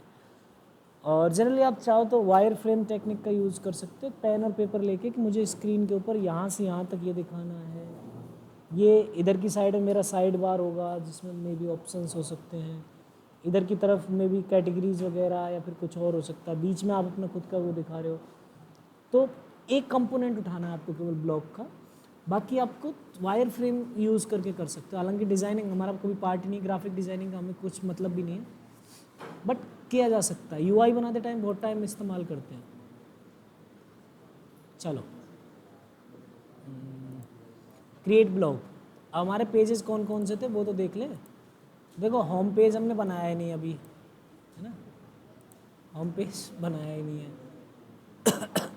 ब्लॉग्स का हो गया, सिंगल ब्लॉग्स का हो गया, और इसी के चलते आपने डायनेमिक राउटिंग देख ली है ना, डायनेमिक राउटिंग।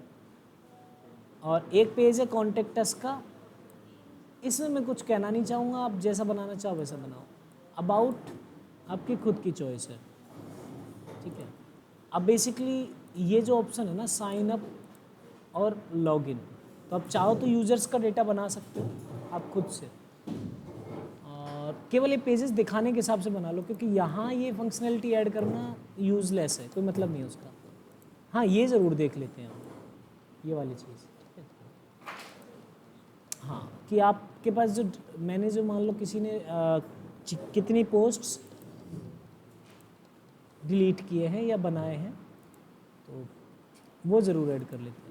तो इसमें बेसिकली फंक्शनैलिटी और भी चीज़ें ऐड होंगी, जैसे लॉगिन का जो पेज है, यहाँ मुझे यूज़र नेम और पासवर्ड दिखेगा, है ना।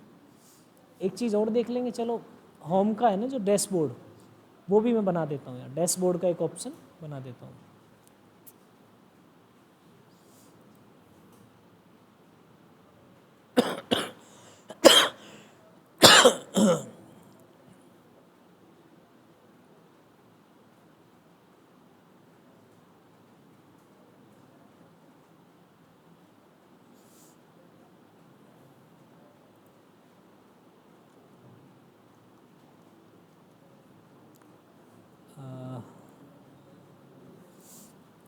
देखते हैं, तो यूज़र नेम और पासवर्ड, ठीक है।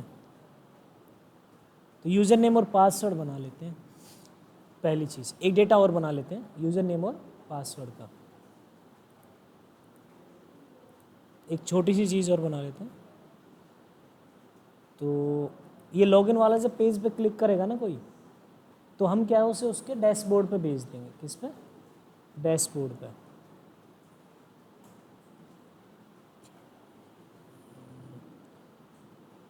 तो मुझे क्या करना है इसमें, एक मिनट रुको।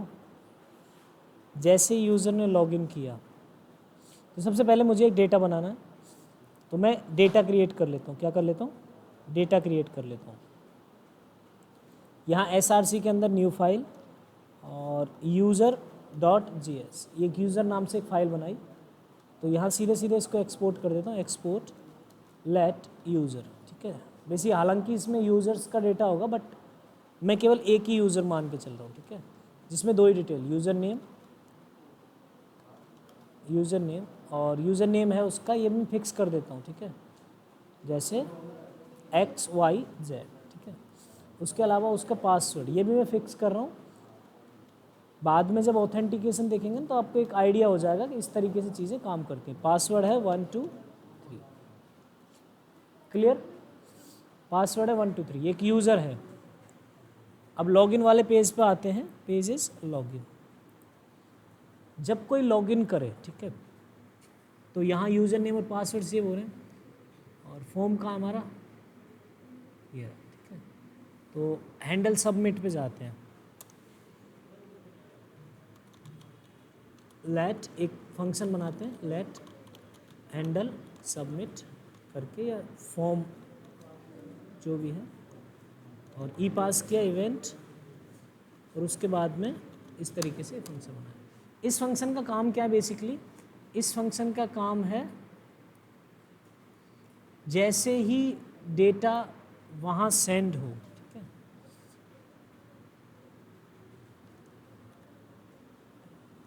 जैसे ही डेटा यहाँ से वो क्लिक करे सबमिट पे, ठीक है, किस पे? सबमिट पे। और ये सेट शो वगैरह ये जो चीज़ें, जैसे ही सबमिट करे, पहली चीज़ तो मैं वैलिडेट करूँगा कि वो एक्चुअल में जो यूज़र है वो ऑथेंटिक है या नहीं है, ठीक है। तो किस तरीके से इम्प्लीमेंट होती है चीज़ें आप फ्रंट एंड में देख समझ जाओगे।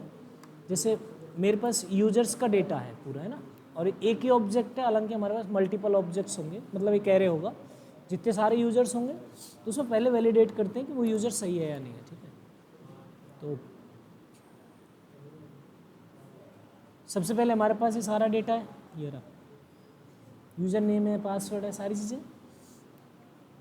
तो मैं क्या करता हूँ, इनमें डेटा सेव होता रहेगा अपने आप, यूज़र नेम और पासवर्ड में, तो मैच कर लेता हूँ।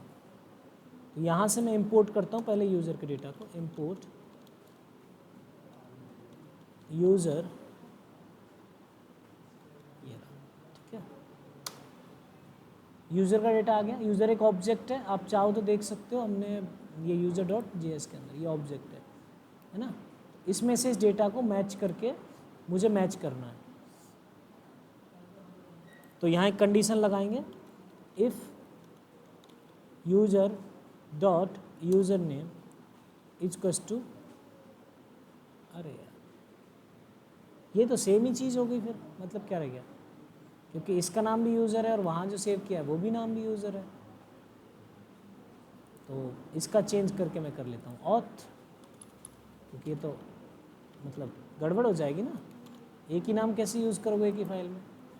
चलो ऑथ नाम लिख दिया मैंने ऑथेंटिकेशन के लिए। अब इस लॉगिन में आते हैं और यहाँ भी चेंज कर देते हैं क्या, ऑथ। अब मैं टेक्निकली चेक कर सकता हूँ, auth equals to user dot user name, अगर ये बराबर है, and auth dot password equals to user dot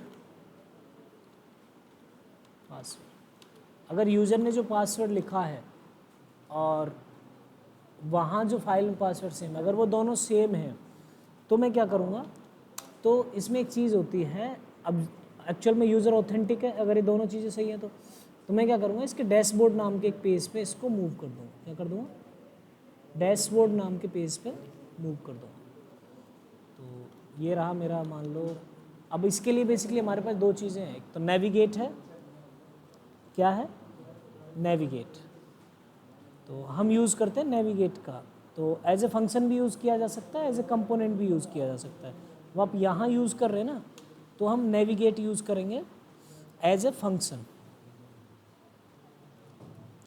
और सबसे पहले एज ए हुक उसको इस्तेमाल करना पड़ेगा, तो that navigate should be let navigate. तो ये लिंक की तरह ही काम करता है, पर ये डायनेमिक है, मतलब बेसिकली आप इसमें as a function parameters pass करते हैं ना, ऐसे पास कर सकते हैं। तो यूज़ नेविगेट, ठीक है, यूज़ नेविगेट। और अब ये जो है नेविगेट, ये एक फंक्शन है जिसके अंदर आप कोई पैरामीटर पास करोगे वहाँ ये मुझे लेके चला जाएगा। तो नेविगेट, अब इसके अंदर मुझे कहाँ जाना है, तो स्लैश डैशबोर्ड, कहाँ जाना है, डैशबोर्ड। अगर यूज़र लॉगिन किया हुआ है तो मैं उसे कहाँ भेज दूँगा, डैशबोर्ड नाम के पेज पे, ठीक है, डैशबोर्ड नाम के पेज पे भेज दूँगा। और अगर यूज़र ने नहीं किया है तो एल्स लिख के अलर्ट शो कर दूँगा, ठीक है। अलर्ट के अंदर sorry wrong credentials, sorry wrong credentials, ये रहा। बस इतना सा, बाकी इन्फो को सारी को डिलीट कर देंगे यहाँ से। और ये सेट यूज़र जो है इसको ब्लैंक कर देंगे, क्या कर देंगे, ब्लैंक। जो फॉर्म के अंदर जो डेटा है इसको ब्लैंक कर देंगे।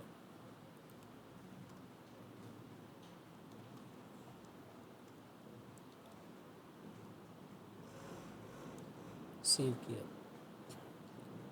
अब देखो यहाँ जो app.jsx है, इसमें डैशबोर्ड का कोई भी पेज नहीं है, कोई भी राउट नहीं है। तो तीन तो हमारे हो गए, 1 2 3, चौथा लॉगिन का हो गया। तो डैशबोर्ड का भी बनाना पड़ेगा, क्या करना पड़ेगा, बनाना पड़ेगा। तो राउट, क्योंकि अगर नहीं बनाया तो कहाँ जाएगा, वो कहीं नहीं जाएगा, कोई राउट ही नहीं है। तो डैशबोर्ड, अब इसका कोई ऑप्शन नहीं है डैशबोर्ड का, जैसे यूज़र लॉगिन करेगा वो ऑटोमेटिकली कहाँ चला जाएगा, डैशबोर्ड पे। इसका कोई लिंक नहीं है, ठीक है। तो यहाँ हम आए, हालांकि इसको भी वैलिडेट किया जा सकता है, बट हम बाद में देखेंगे वो सारी चीज़ें। फ़िलहाल पेजेस में एक पेज और ऐड कर दो, वो कौन सा है, डैशबोर्ड डॉट JSX। ये हमने यहाँ दिखाया। तो अभी के लिए केवल मैं दिखाने के, दिस इज डैशबोर्ड।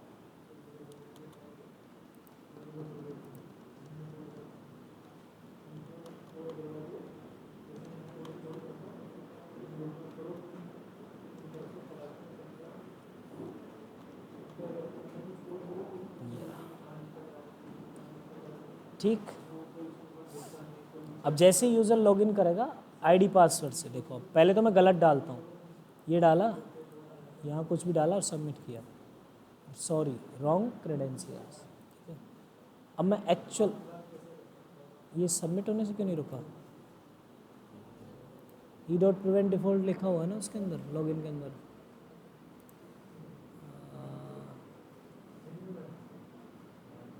लिखा तो हुआ पर उसके साथ साथ ये भी लिखा हुआ, मतलब मैंने एक एरो फंक्शन बना दिया।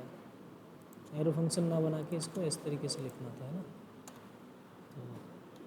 तो ये डायरेक्ट कॉपी पेस्ट का चक्कर है। तो वापस से मैं देखते हैं, यहाँ लिखा और सबमिट किया, सॉरी रॉन्ग क्रेडेंशियल्स।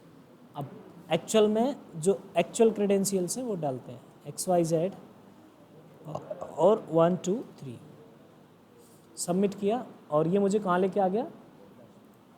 डैशबोर्ड वाले पेज पे। तो ये डायनेमिकली नेविगेट का इस्तेमाल कर सकते हो आप जाने के लिए।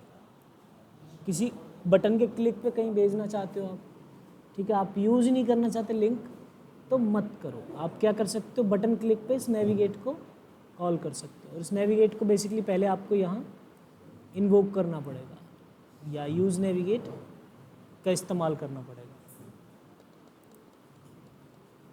ठीक। Let navigate is to use navigate, इस तरीके से। अब अभी जो सारी चीज़ें हैं बेसिकली एक तरीके से जुगाड़ है सब, क्योंकि हम ये सारा फ्रंट एंड में सेटअप कर रहे हैं। जब बैक एंड होगा ना तो ये सारा डेटा वहाँ जाएगा, वहाँ वैलिडेट होगा, फिर वहाँ से डिटेल आएगी, ठीक है। अभी के लिए तो सिर्फ हमारे पास डेटा हमने मैन्युअली बना लिया और सारा, तो ये केवल जुगाड़ है एक, है ना। जब बैक एंड में होगा ना तो डेटा बैक एंड से आएगा, सेव होगा, वहाँ भी होगा, सारे काम बैक एंड से होंगे। ये ब्लॉक्स जो है ये भी बैक एंड में जाएगा पोस्ट। अबे डैशबोर्ड वाला बनाया क्यों है, पहले ही देख लेते हैं।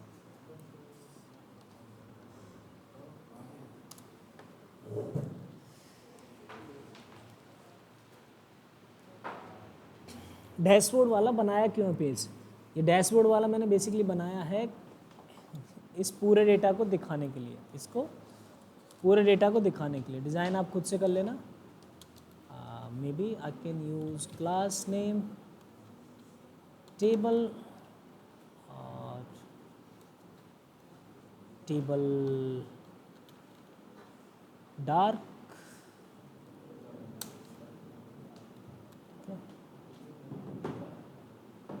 Clear, TR। अब यहाँ चलाऊँगा मैं मैप, जैसे ही कोई डैशबोर्ड पर आता है उसे सारे वो दिखें, क्या दिखें, सारे जो पोस्ट्स हैं वो दिखें टेबल की फॉर्म में। समझ में आ जाएगा मैं टेबल की फॉर्म में क्यों दिखा रहा हूँ, क्योंकि टेबल की फॉर्म में ज़्यादा डेटा दिखाया जा सकता है कम स्पेस में, ठीक है। अब मैं उसे ऐसे नहीं कह सकता कि हर एक पोस्ट पूरा स्क्रॉल करे, उसके बाद वो एक पोस्ट की जगह में उसे 10 पोस्ट दिखनी चाहिए, ठीक है, ठीक है, और बाकी जो काम है वो उस पर कर पाए। अब चलो now work on this project. तो डैशबोर्ड पे आए, सबसे पहले हमें क्या चाहिए, जितनी भी हमारी पोस्ट सेव है ना वो सारी पोस्ट यहाँ इंपोर्ट करनी पड़ेंगी, क्योंकि हमें पोस्ट दिखाने हैं। तो पोस्ट्स ये रहा, और यहाँ TR के अंदर एक्चुअल में मुझे मैप चलाना है, पोस्ट्स डॉट मैप। और मैप के अंदर दो चीज़ें आएंगी, कौन कौन सी, एक तो पोस्ट और एक इंडेक्स। और इसके अंदर मुझे रिटर्न करना पड़ेगा, रिटर्न। अब जैसे मैं यहाँ रिटर्न कर रहा हूँ तो मैं यहीं की यहीं चीज़ें लिख रहा हूँ ना, आपको नहीं लिखना, आप एक अलग कंपोनेंट बना सकते हो, ठीक है, TRs का एक अलग कंपोनेंट, और उसको यहाँ दिखा सकते हो, वो आपके लिए ज़्यादा कन्वीनियंट होगा। तो TD, और इस TD के अंदर क्या आएगा, टाइटल, क्लियर। टाइटल से पहले में भी मैं इमेज दिखाना चाहूँ तो IMG और SRC के अंदर post dot image, clear. Basically इसकी विड्थ कर देता हूँ मैं कम, क्योंकि इतनी विड्थ में तो मैं दिखा भी नहीं पाऊँगा इसे, 100 पिक्सल। और और कम कर दो 80 पिक्सल, जिससे एक आइडिया हो जाए कि ये इमेज इतने की है। विड्थ कितना 80 पिक्सल। उसके बाद टाइटल, उसके बाद कुछ नहीं दिखाना, हर चीज़ नहीं दिखानी, ठीक है, कि आप उसकी हर चीज़ दिखाओ। आप दिखा सकते हो क्रिएटेड एट, आप दिखा सकते हो पोस्टेड बाई, ये सारी चीज़ें आप दिखा सकते हो, ठीक है। आप चाहो तो यहाँ ऑथर दिखा सकते हो, किसने वो पोस्ट लिखी है।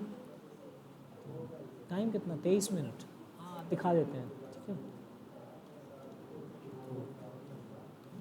पोस्ट डॉट ऑथर,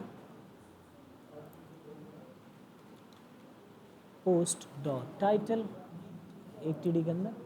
अब अगले टीडी के अंदर क्या आएगा, अगले टीडी के अंदर आएगा डिलीट, क्या आएगा डिलीट, और उससे अगले टीडी के अंदर अपडेट, लेकिन अपडेट का मैं ऐड नहीं कर रहा, खुद कर लेना। चलो, उससे पहले इस टेबल में इन सबको रेंडर होने से पहले एक टीआर और आएगी, और वो टीआर क्या करेगी, that TR should have names, इनके नेम होंगे, ठीक है। तो पहला टीएच जैसे सबसे पहली चीज़ क्या है इमेज, तो क्या दिखेगा इमेज। दूसरे टीएच के अंदर दूसरे नंबर पे क्या दिख रहा है टाइटल, तो दैट मे बी टाइटल। तीसरा टीएच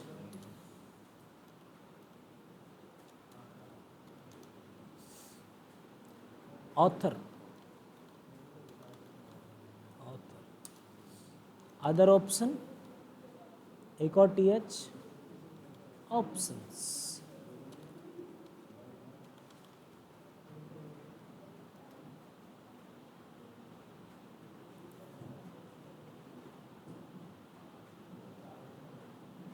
हाँ तो क्या कुछ समझ में आया कि नहीं आया,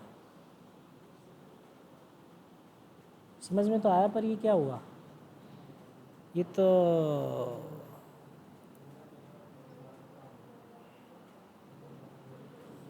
कहाँ गया सारा डेटा, इमेज दिख गई बस खाली, टेबल वेबल कहाँ है, नहीं आई है कि नहीं आई, वापस से लॉगिन करें फिर, XYZ और 1 2 3,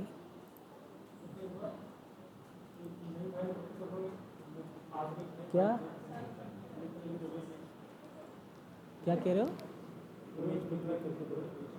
इमेज पे क्लिक होगा ही नहीं, बात ये कहाँ गया सारा डेटा।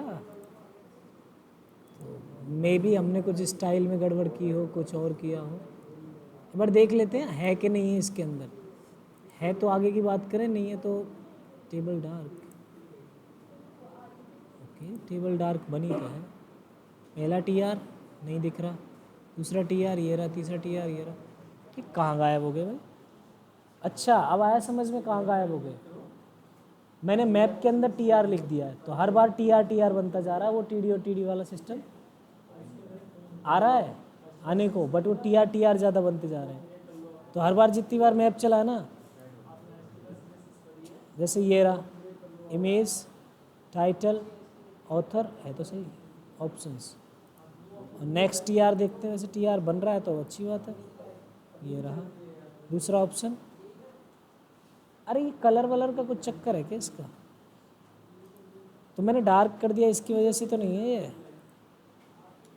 तो टेबल, तो मे बी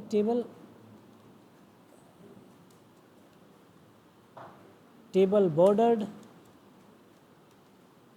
टेबल डार्क तो नहीं लगाऊंगा कम से कम, टेबल लाइट,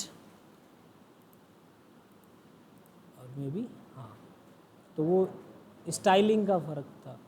तो आप देख सकते हो ये सारी चीज़ें रही हैं ना।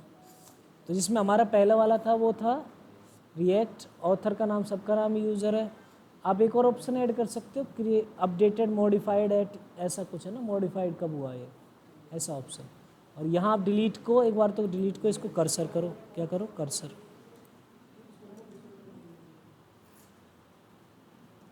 इसमें स्टाइल लगाओ और इसको कर्सर पॉइंटर,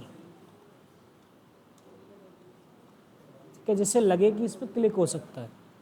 अब हालांकि यहाँ आइकन आएगा तो आइकन आप मटेरियल यूआई से उठा सकते हो, ये आ गया बटन, ठीक है। अब इस पर क्लिक करूँ तो ये हटना भी चाहिए, तो ठीक है ऑन क्लिक, ऑन क्लिक, और इस क्लिक पे एक फंक्शन रन होगा, फंक्शन रन होगा डिलीट नाम का। किस नाम का? डिलीट नाम का। लेट डिलीट इक्वल्स टू, और इस फंक्शन को क्या मिलना चाहिए? आईडी। बिना आईडी कैसे डिलीट करेगा? ये नहीं कर सकता, इसको चाहिए आईडी। और डिलीट नाम से क्या है जो डिलीट से क्या दिक्कत है इसको? अच्छा, बेसिकली डिलीट आइडेंटिफायर है तो डेल रहने दो, ठीक है।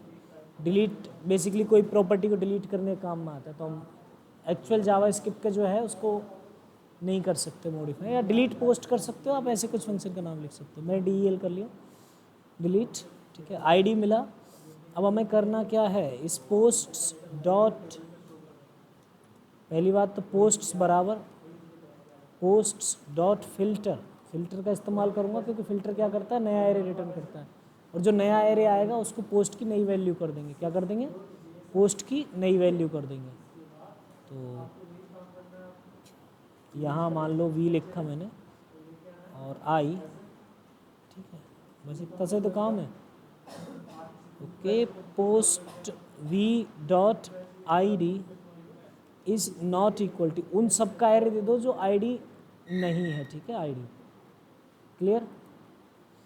अब इन सब का एरे बन के यहाँ इस पोस्ट में सेव हो जाए, मतलब वो नहीं होगा जहाँ ID मैच हो रही हो, बाकी सब होगा। चलो करते हैं, नीचे आते हैं। इस ऑन क्लिक पे इस फंक्शन को रन कराना है, बट इसके साथ साथ इसको क्या प्रोवाइड करवानी है? आईडी भी प्रोवाइड करवानी है। तो फंक्शन का नाम है डेल, और इसके अंदर एक पैरामीटर पास होगा पोस्ट डॉट आईडी। क्या होगा? आईडी, ठीक है, ये हो गया। तो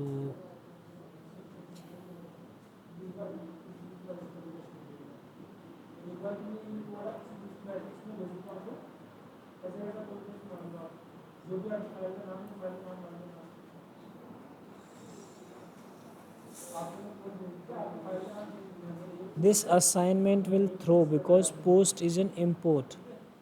क्या दिक्कत है? तो पोस्ट इम्पोर्ट है तो क्यों भाई?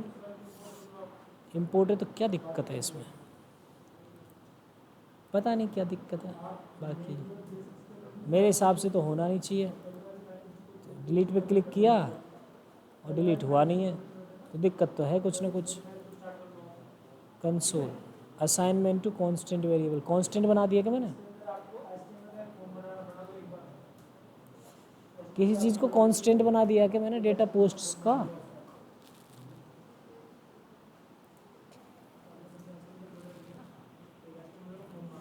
कहाँ है डेटा डॉट JS? नहीं है।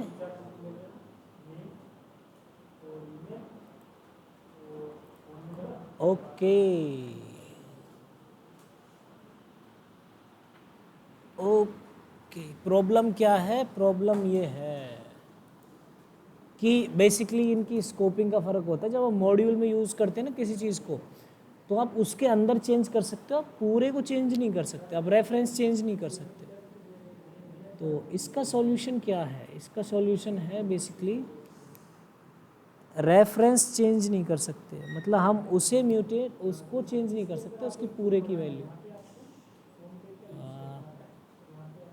That is possible using splice, ठीक है। तो हम मेथड चेंज कर देते हैं, ऐसी कोई बड़ी बात नहीं, और कुछ नहीं करना, ठीक है। अब हम ये मेथड इस्तेमाल ना करें, कौन सा मेथड इस्तेमाल करेंगे?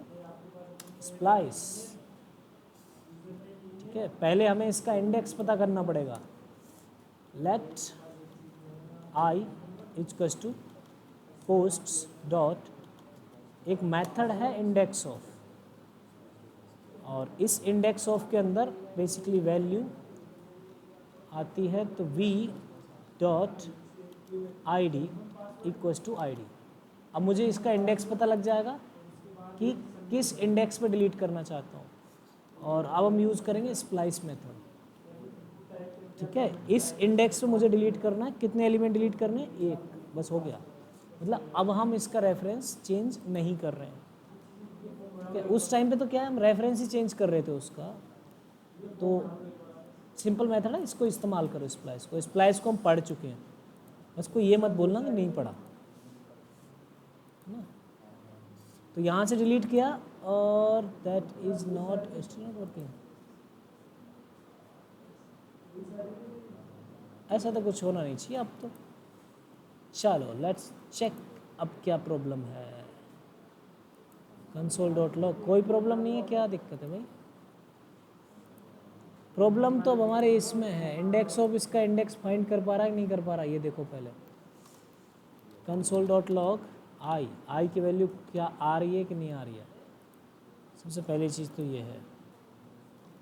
सेव किया और डिलीट पे क्लिक किया तो -1, मतलब ये फाइंड नहीं कर पा रहा है इसके इंडेक्स को। क्यों नहीं कर पा रहा, क्या दिक्कत है? Return the index of that component equals to ID और ओके क्यों नहीं कर पा रहा भाई ID फाइंड? हमने यहाँ post.id पास करी है, इसको ID को प्रिंट करा के देखो क्या आ रहा है हमारे पास में। console.log ID आ रही है कि नहीं आ रही, बाद में देखेंगे सारी चीज़ें। ओके एक बार इसको भी चेक कर लेते हैं ID आ रही है कि नहीं आ रही। अब तो गायब ही हो गए सारे ऑप्शन, गलत बात है ये तो। ये क्या है, TR can not appear at the child, ये तो सब फालतू चीज़ें। कर देना इसको, अब इसके मन की कर देना, टी बॉडी और टी हेड यूज़ कर लेना है ना। तो TR की जगह मतलब TR को टी बॉडी और टी हेड में यूज़ कर लेना। ये आया 1, ठीक है, ID मिली हमें 1, इस पर क्लिक किया तो ID क्या मिली है 2, वेरी गुड। पर ये इंडेक्स ऑफ फाइंड करके क्यों नहीं दे रहा मुझे? ऐसा तो होना नहीं चाहिए। v.id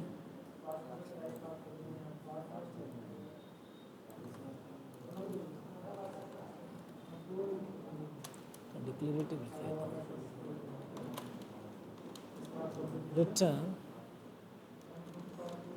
console.log v.id।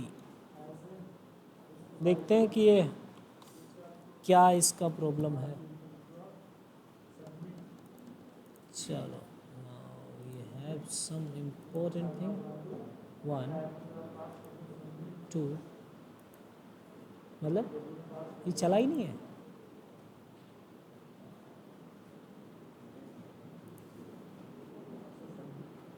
ये फंक्शन ही नहीं चला, चला तो है।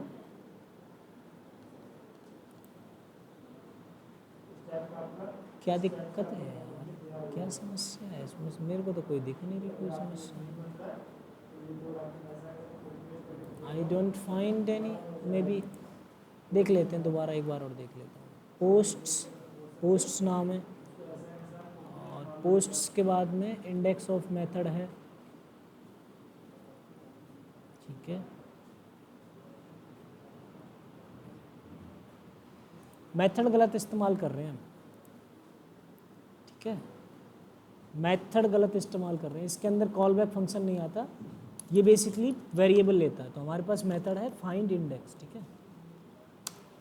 थोड़ा क्या है मेथड, फाइंड इंडेक्स। तो अब इन सब की कोई ज़रूरत नहीं, अब चाहो तो इसको हटा सकते हो सब कुछ को, ना अपना डिलीट हो जाएगा, कोई प्रॉब्लम नहीं है।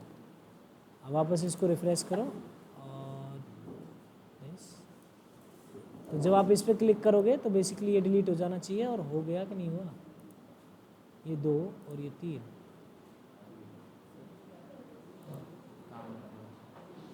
काम है। तो एक बस नॉर्मल क्लास रखेंगे।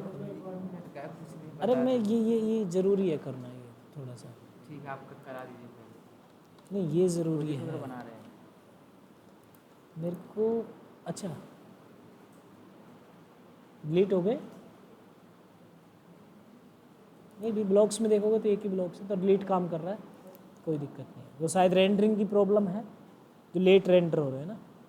आपने डिलीट किया, आपके हाथ रेंडर नहीं हो रहा, बाकी वो लेट रेंडर हो रहा है। जैसे आप अभी इस पर क्लिक करोगे तो now we have log in option, और यहाँ XYZ और यहाँ हमने डाला 1 2 3 और ये सीधा नेविगेट कर देगा इसके ऊपर, अपने डैशबोर्ड के ऊपर।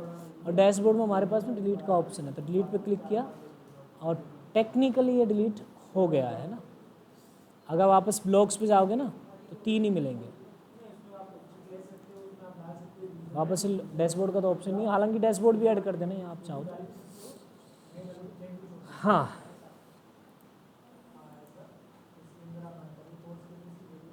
ये रहा। तो अब ठीक है, आज का वीडियो देख लेना, काफ़ी लंबा है और इससे आपको काफ़ी हेल्प मिलेगी।